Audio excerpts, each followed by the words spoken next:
स्वामी साहिब हिकु श्लोक में चवनि था, सतगुरु वचन उतो वेद पुराण मथे करे, विरले कंहिं गुरमुख खे हृदय मंझ खुतो, कढियो तंहिं अंदर मों अविद्या लोभ कुतो, सदाई अछूतो सामी रहे सुभाव में।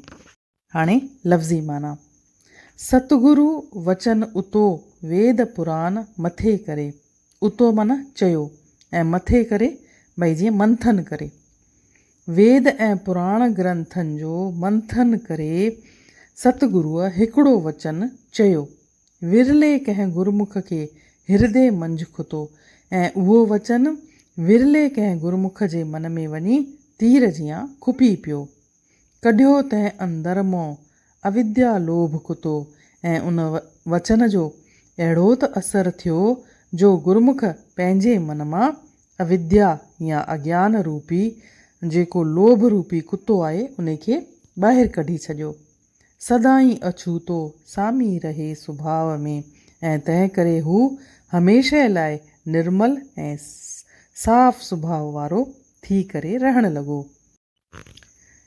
हिन जी व्याख्या, श्री गुरु गीता नाले संस्कृत ग्रंथ में चयो वियो आहे त गुरु अंतरात्मा आहे, गुरु परमात्मा आहे, गुरु सभिनी जी आत्मा आहे, गुरु ईश्वर जो ई ॿियो रूप आहे, गुरु ब्रह्म रूप आहे, ब्रह्म गुरुअ जे रूप में प्रगट थिए थो।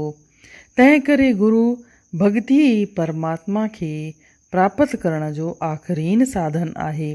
गुरु ई इंसान खे ईश्वर सां मिलाए सघे थो। मनुष्य जे अज्ञान खे फ़क़ति गुरु ई दूर करे सघे थो। सभु इंसान आत्मज्ञान जे अभाव सां दुखी आहिनि। विषय भोगन जे करे सभिनी जे जीवन में अशांति आहे। अज्ञान, अशांति, तनाव सिर्फ़ु आत्मज्ञान सां ई दूर थी सघे थो। आत्मज्ञान हासिल करण जो हिकिड़ो ई उपाउ आहे गुरुअ जी शरण में वञणु। गुरुअ जे कृपा सां ई परमेश्वर प्राप्त थिए थो। संत कबीर जे लफ़्ज़नि में, गुरु नारायण रूप है, गुरु ज्ञान को घाट, सतगुरु वचन प्रताप सो मन के मिटे उचाट। गुरु साक्षात परमेश्वर जो रूप आहे। गुरु ज्ञान रूपी सागर जो घाट आहे, जिते मेरे मन खे धोई सघिबो आहे। सतगुरुअ जे वचननि सां, शक्तिशाली वाणीअ सां मन जा विकार दूर थी वेंदा आहिनि ऐं हृदय खे परम संतोष मिलंदो आहे। स्वामी साहिब चवनि था त अंतर्ज्ञानी सतगुरुअ वेदनि ऐं पुराण ग्रंथनि जो चिंतन मनन करे उपदेश कयो, पर गुरुअ जा शब्द, गुरुअ जो बोध कंहिं विरले गुरमुख खे मन सां लॻो। तीर जियां खुपी वेंदड़ गुरु उपदेश बोध जे करे उन शिष्य पंहिंजे मन मां अविद्या या अज्ञान ऐं लोभ रूपी कुतो तड़े कढी छॾियो। पोइ संदसि मन निर्मल बणिजी वियो ऐं सदाई लाइ साफ़ सुथरो सुभाउ वारो थी पियो। अहिड़ीअ तरह सतगुरु शिष्य खे श्रेष्ठ ऐं उत्तम बणाए थो छॾे।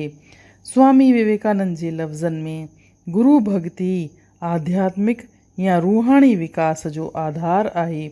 भॻवानु असां वटि गुरुअ जे वेस में ईंदो आहे। गुरु आत्म साक्षात्कारी हूंदो आहे। गुरुअ ई शिष्य खे जनम मृत्यु जे चकर खां मुक्ति ॾियारींदड़ हूंदो आहे।